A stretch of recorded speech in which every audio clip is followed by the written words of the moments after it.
Allô guys, j'espère que vous allez bien. Vous le savez, on est dans la période des Olympiques, des Jeux Olympiques qui ont lieu à Paris. Que ce soit, je sais qu'en France, ça grouille de partout, ça bouge partout, mais tous les pays aussi qui ont pu qualifier leurs athlètes, ils sont contents. Il y a des préparations qui sont faites, il y a de l'argent qui est investi.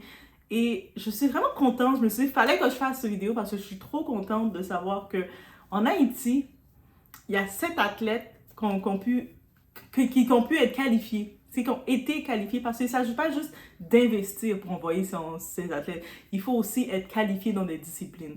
Donc, on a pu avoir 5 pépites, 5 personnalités qui vont justement aller représenter Haïti. Et guys, it's beautiful. C'est vraiment beau. Et puis, c'est sûr, il y a eu beaucoup d'organisants pour que ça puisse se faire. Donc, avec le comité des Olympiques, que c'est le docteur Hans Larsson, c'est lui qui dirige le comité des Olympiques. Ils se sont même pour s'assurer de couvrir toutes les frais et tout ça, ils se sont endettés. Ah oui, nous on est comme ça. Nous on est comme, ah non, on doit être là aussi. On est un peuple résilient. Ça fait partie de notre histoire, on est un peuple résilient. On ne laisse pas tomber. Et là, on sait qu'on a des petites pépites qui sont qualifiées. Ah, on doit y aller. Dans la description de cette vidéo, donc ceux qui se retrouvent à Paris ou quoi que ce soit, qui veulent assister dans les dates qui vont suivre pour encourager ces athlètes-là, qui sont là dans leur domaine, vous allez pouvoir cliquer sur le lien, c'est l'ambassade haïtienne, l'ambassade d'Haïti de la France, oui. Et donc, ils invitent les gens pour acheter leurs billets, pour justement aller donner du support, aller donner de l'amour, de la force à ces athlètes qui sont prêts à relever le défi et peu importe où ils se rendent, juste d'avoir été qualifiés et de pouvoir se rendre là, porter le drapeau et faire ce qu'ils doivent faire, c'est leur domaine. On est déjà fiers d'eux, moi je suis fière d'eux en tout cas. Donc aussi, on sait que on va voir les drapeaux, on va voir par exemple, ok, on y va tout de suite et puis après je vais faire la petite intro et puis on y va tout de suite avec les...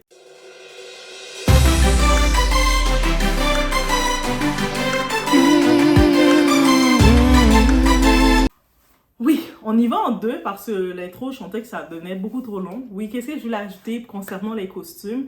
Donc, c'est important, le visuel, on va se présenter, donc on a des athlètes, on doit aussi investir dans notre visuel à montrer que on est là aussi. Dans notre visuel, ceux qui s'occupent de la designer, qui s'occupe officiellement des tenues, comme vous allez voir les tenues d'Haïti, vous allez savoir, la designer, elle s'appelle Stella Jean. Elle est italo-haïtienne, la première italienne haïtienne qui est designer, qui nous représente. Elle va être accompagnée aussi de Philippe Dodard. Philippe Dodard aussi, c'est un artiste. Et donc, tout ce qui a rapport aux uniformes des athlètes, c'est leur touche. Et aussi, lorsqu'ils vont faire l'entrée, l'inauguration et la clôture aussi de l'événement, les athlètes vont le faire. Les athlètes qui ont justement été choisis pour faire le port des drapeaux, vous savez, chaque pays choisit des athlètes pour faire le port du drapeau. On va avoir Inze Bronze et Philippe Metellus. C'est les deux on va les voir se présenter, faire le port le drapeau d'Haïti avec leur costume. Et on sait aussi le tout. Et juste aussi pour laisser savoir des petits détails concernant Stella Jean, notre designer italo-haïtienne. Elle est inspirée des Caraïbes et de l'Afrique. Hey, quand je vous dis, même si on veut, des fois vous dites, est-ce qu'on accepte nos origines africaines? On l'accepte tout le temps. Donc, justement, vous allez voir ou sentir dans les costumes, dans les couleurs, un mélange des Caraïbes africaines. Donc, c'est la touche des deux pour notre design. Et j'imagine, je sais pas, est-ce qu'il y aurait un petit coup de tambour qui va jouer? Ah, je serais pas surprise. Avec nous, je serais pas surprise qu'il y a 2-3 petites personnes qui vont faire 2-3 petits mouvements. Si on peut le faire, on va le faire. Mais sinon, on va au moins, avec les éléments qu'on peut avoir, on est présent, on est sur place. Malgré tout, donc malgré tous les événements qu'il peut y avoir, je suis contente de voir qu'il y a nos athlètes aussi qui vont venir nous représenter. Et là, maintenant, on va y aller, on va les présenter chacun d'entre eux. Donc, le premier athlète qu'on a, il s'appelle Alexandre Succès Grandpierre. Lui, il nous représente dans la natation pour hommes. Le 27 juillet, on va pouvoir le voir dans le 100 mètres de brasse, concernant la brasse et les séries à l'Arena de Paris. Donc, c'est à la Défense. Ceux qui sont en France, Paris, tout ça, vous voyez c'est où les secteurs. Laissez-moi savoir. Vous le savez déjà.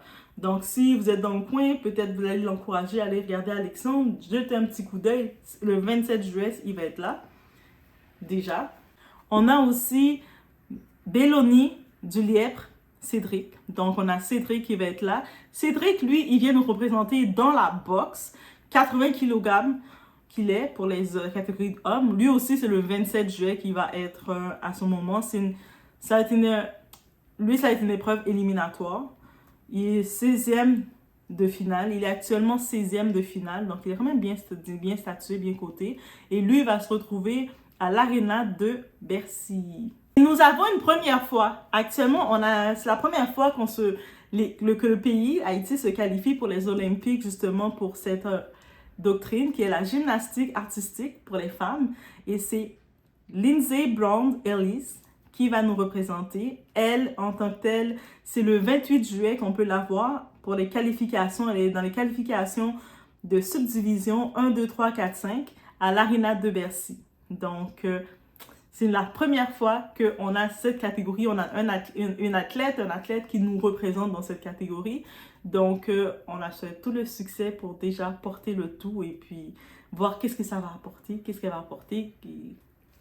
Nous avons Philippe Abel Métellus. Lui, il représente la catégorie du judo. Il est 73 kg pour les hommes. Et lui, c'est le 29 juillet qui va être là. On ne dit pas nécessairement le lieu où ça va être. C'est le 29 juillet. J'ai essayé de chercher. Mais si vous allez dans l'ambassade d'Haïti de France, ils vont avoir plus de détails pour dire exactement les lieux, si vous êtes intéressé par le judo. Et nous avons Christopher Bozor. Lui, c'est dans l'athlétisme, 100 mètres plat pour les hommes. Et lui, ça va être le 3 août 2024. Et puis, c'est des tours préliminaires qu'il va faire. C'est dans le Stade de France qu'on va le retrouver. Donc, si vous voulez l'encourager, et puis, c'est pas sa première participation. Donc, il va être là. Déjà, je suis prête à vous dire, cette athlète, c'est la plus jeune athlète de toutes les catégories. C'est la plus jeune, c'est le petit bébé. C'est la petite. Elle n'a que 14 ans. OK, guys? Elle a juste 14 ans. Elle s'appelle Maya Ruth Choulout. Et elle est dans la catégorie de la natation. Donc, le 3 août, elle va pouvoir faire le 50 mètres de nage libre en série à l'Arena de Paris. Donc, si vous voulez voir la petite jeune Maya, n'hésitez pas. Donc, ça va quand même juste vous rappeler, c'est la plus jeune. C'est un petit bébé, là. Elle arrive pour nous représenter, c'est un petit bébé. Il y a du talent. Et puis, c'est tellement beau de voir qu'ils peuvent justement être à l'avant comme ça. Mais c'est la plus jeune. 14 ans. C'est une petite. Et nous avons Emilia Andrea Chatfield qui fait de l'athlétisme 100 mètres en haie. Elle est faite en haie pour les femmes. Elle, ça va être le 7 août. Elle va faire le premier tour et c'est au Stade de France. Donc, voilà nos 7 artistes, tout ce que vous voulez, artisans, représentants que nous avons dans ces catégories qui vont être là, qui vont être dans les rues de Paris, un peu en train de s'entraîner et qui portent le drapeau de leur pays. Et donc, je tenais à faire cette vidéo vraiment pour le souligner. Et encore une fois, vous laissez savoir que dans la description, si vous êtes en France, vous prévoyez venir ou passer, n'hésitez pas à regarder dans l'ambassade haïtienne, dans le site, le lien du site, pour vous prendre un billet, un petit ticket, même pour encourager la petite Maya. Donc, moi, je suis à distance, mais je les encourage déjà à distance, mais vous, même si vous voulez aller les encourager en personne, la petite Maya, c'est notre petite sœur, c'est notre petite à nous. Donc, on peut déjà les encourager et se dire que on est là. Haïti, on est là. On est là. Peu importe tout ce qui arrive, on est là et c'est important. Donc, je pense que c'est une fierté pour tous les pays de pouvoir envoyer au moins quelques de leurs athlètes ou que leurs athlètes, c'est pas juste amener les athlètes. Il faut que leurs athlètes soient sélectionnés. Quand il y a les jurys de qualification et tout, leurs athlètes doivent être sélectionnés. Et de voir que les 7 ont pu être sélectionnés, c'est parfait, c'est beautiful. Et je pense dans les années à venir, ils vont en avoir encore plus parce que je dis que plus ils se rendent là, mais plus il y a des investissements qui se font. Est-ce qu'éventuellement, là je sais que ça a été un peu difficile pour le comité, force au comité pour tout ce qu'ils ont fait, ça a été difficile. Ils ont dû faire des prêts, ils sont endettés un petit peu, ils ont dû aller chercher des prêts peut-être dans le personnel. Mais là, tout ce que j'espère, mon souhait suite à ça, c'est que le pays se débloque un peu plus du côté d'Haïti pour que nous, à la diaspora, on puisse faire des investissements et devenir un peu, et aider à faire des sponsors, aider à commanditer ce genre d'événements, peu importe les types d'événements que c'est. Quand c'est des événements, d'envoyer les athlètes, événements, d'envoyer les miss. On a aussi des fois des miss quand ils peuvent aller faire le tour, faire le trajet. Mais quand ils peuvent le faire, c'est parce que c'est de l'argent qui est débloqué. Actuellement, je sais que c'est plus l'argent qui est débloqué dans les contribuables de certains types de contacts qu'ils doivent avoir. Mais on garde l'espoir parce que c'est ça qui est beau. Moi, je dis, c'est quand je vois la petite de 14 ans, ils sont toutes là. Et puis, je me dis, c'est l'avenir, c'est la jeunesse. Et quand je vois ça, je me dis, mais on doit investir dans ça. C'est dans ça qu'on doit investir, de permettre à cette jeunesse de pouvoir continuer de performer, d'envoyer leur monde. Tu sais, peut-être, bientôt, ils vont pouvoir même peut-être créer une équipe de basket. Ah, qui sait. Et peut-être une équipe de football. Mais ils ont déjà le football, je pense. Mais bref, ça vient. Et puis, c'est déjà beau. Et donc, ils sont nos vedettes. Donc, cette période-ci, ce sont nos vedettes. Avec, sans médaille, on ne regarde pas ça maintenant. On regarde juste, on est fiers d'eux. Moi, en tant que tel, je suis fière d'eux. Vous allez voir les costumes. Moi, j'ai déjà hâte de voir les costumes. Allez taper Stella Jean, notre italo-haïtienne, première designer italienne haïtienne. Oui, parce qu'Haïti, on est issu du mélange. Les Haïtiens, on se mélange. OK? Mais même si on se mélange, on amène notre culture, on amène les Caraïbes, on amène l'Afrique. On amène tout ça dans notre culture avec nous, dans nos mélanges. C'est-à-dire que même qu'on est en Italie, on va sentir les couleurs de partout. On amène tout ça avec nous et c'est ça l'histoire d'Haïti. Et donc, quand vous allez regarder l'ouverture et la clôture, vous allez voir les costumes, cette représentation. Je suis certaine que vous allez ressentir les couleurs et le tout. Vous allez dire, ah, on les reconnaît, eux autres, on les reconnaît. Mais on est fiers de ça. Donc, malgré tout ce qui arrive, ah non, on dit non, on va envoyer quand même nos athlètes. On ne se laisse pas faire avec ce qui se passe derrière. On envoie nos athlètes pour nous représenter, pour avoir notre drapeau aussi. Et c'est ça qu'il faut. C'est la résilience. On est résilient. Même si on tombe, même si on doit se relever, on doit retomber, on se relève. On retombe, on se relève. Et c'est la force, c'est ça notre ADN. C'est de ça qu'on est fait. De la résilience. Et je vous laisse sur ce. Ah, ça m'a trop fait plaisir de voir les athlètes et de vous les présenter. Si vous n'étiez pas au courant, ne les connaissez pas. Ça m'a fait plaisir de vous les présenter. Et peace. Laissez-moi savoir est-ce que vos pays, vous avez vos athlètes aussi qui vont être là? Est-ce qu'il y a de la préparation que vous entendez qui se fait? Donc, on se voit aux prochaines vidéos. Vous étiez chez Ladoa.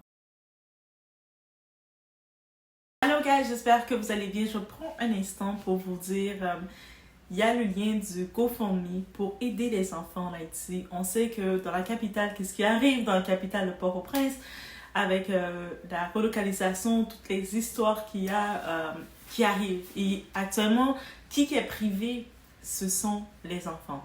Et on dit que l'éducation, l'école, c'est la chance, c'est l'avenir. Les enfants, c'est l'avenir. Et donc, cette association, c'est un appel ouvert. Donc, il y a le lien du GoFundMe si vous voulez contribuer justement à ceci. En participant, donner un don volontaire. C'est géré par ma soeur Sandra, qui est sur place, qui est en Haïti avec son mari, qui est aussi docteur. C'est des personnes très activistes. Et justement, ils font déjà plusieurs actions. Donc, ce n'est pas leurs premières actions. Eux autres, au-delà de réussir, on dit toujours qu'il faut donner au suivant. Quand on est béni, on doit donner, faire des actions pour bénir d'autres. Ils font déjà des actions aussi. Il y a quelques photos, vous allez voir apparaître. Donc, ils font des actions pour aider les autres. Et donc, c'est pour ça que je tenais à en profiter et à l'ajouter aussi dans ma vidéo ici. Donc, que je supporte la cause. Je supporte complètement cette cause parce que je crois à l'action. Je crois que si on veut du changement, on doit agir. Et pour agir, on peut agir à notre distance, à notre capacité. Donc, je vous laisse sur ce. Et laissez-vous aller par votre cœur, par le cœur de vos actions, de qu'est-ce que vous voulez faire. En moyenne, le but, ça serait au moins de pouvoir permettre à 200 enfants en Haïti de pouvoir être recensés, avoir les matériaux scolaires et tout, uniformes, pour qu'ils puissent reprendre leur année scolaire, il y en a maintenant s'il manquait, et avec tous les bouleversements qu'ils ont, qu'ils ne soient pas pénalisés par l'éducation. Parce qu'on dit que L'éducation, c'est la clé de tout. On veut sauver cet avenir, cette génération. Donc, je vous laisse sur ce. C'était mon petit message d'action.